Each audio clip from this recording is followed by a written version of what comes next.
Um mês de maior luta pela reforma agrária, titulada de Abril Vermelho pelo MST, o Tribunal de Contas da União mandou suspender os processos de distribuição de terras. Isso porque encontrou mais de 570 mil beneficiários irregulares. Vamos conversar com o Dr. Ricardo Afonso, que é o nosso analista jurídico, só que não hoje lá de Porto Alegre, mas aqui ao vivo, de São Paulo. Boa noite, doutor Ricardo. Tudo bem, Márcio? Seja bem-vindo.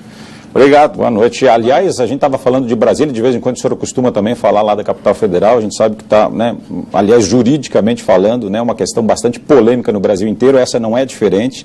A gente sabe que essa suspensão pode agravar ainda mais os ânimos desses movimentos sociais que estão constantemente promovendo aí invasões. Mas quanto tempo, em média, deve demorar mais ou menos esse tipo de investigação? Ô, Márcio, são tantas irregularidades que isso aí fica uma coisa sem previsão de terminar, porque tem de tudo. Quem lê o voto do Tribunal de Contas da União fica impressionado com a quantidade de situações inacreditáveis que tem dentro desse voto. Tem até senador que foi beneficiado com terras dentro desse processo. Tem quantidade de menores de 16 anos, maiores de 60, que pela legislação não poderiam ter recebido terra, funcionários públicos, pessoas que têm Land Rover, têm caminhonetes Porsche que receberam. Então é um processo que, se for levado a fundo, para que recomece o processo de reforma agrária,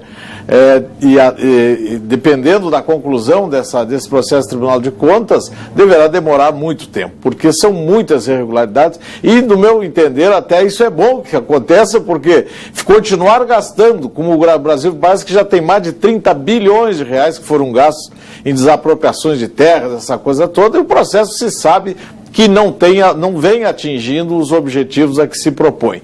Nós temos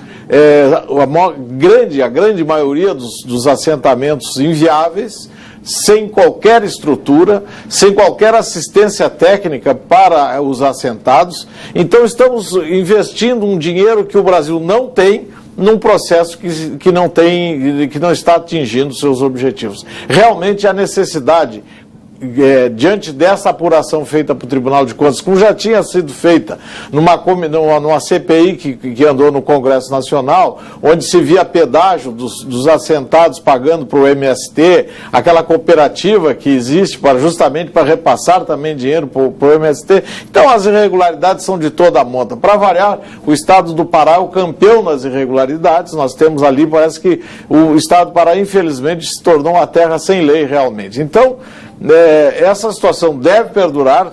Acho bom que perdure bastante, até que se apure tudo isso e se crie um novo processo de reforma agrária no país, viável, com assistência técnica, não priorizando a propriedade, podendo ser utilizada a posse, porque seria muito mais barato, e levando para o campo aqueles que realmente tenham o conhecimento da atividade, e não como hoje, que estão sendo jogadas pessoas lá que nunca tiveram atividade rural, não conhecem o setor, então torna-se uma mera especulação imobiliária esse processo de reforma agrária hoje no Brasil. Agora, doutor Ricardo, já que o senhor está falando de irregularidades, de pessoas que foram beneficiadas ilegalmente, pela lei, na verdade, elas podem perder a propriedade das terras ou não? Sem dúvida que vão perder, porque não poderiam ter recebido, é nulo, porque o que acontece é um processo de cessão dessa terra. Se a pessoa não tem e não preenche os requisitos que a lei exige, ele vai perder, sendo, imagina, tem prefeito, tem vice, tem vereador, tem deputado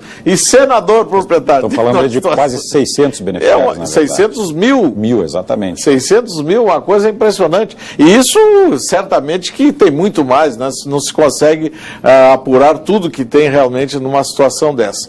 Já tinha na CPI, como eu disse antes... Mas o senhor no começo disse que não tem tempo para isso ser julgado, para ser definitivo. Então também não tem tempo para eles saírem das terras também, perderem, na verdade. Sim, vai demorar um tempo, porque também isso aí, essa decisão vai ter que ocorrer definitivamente, para que sejam excluídos. Mas, como tem uma liminar, essa própria outra liminar poderá já determinar que, em alguns casos tão evidentes como esse, sejam excluídos da terra algumas dessas pessoas. Então, esperamos que haja uma faxina geral nesse assunto aí, porque o Brasil não... Nesse que também, nós estamos tratando agora. Também. Mas são tantas coisas, mas que precisamos modificar para que as coisas andem.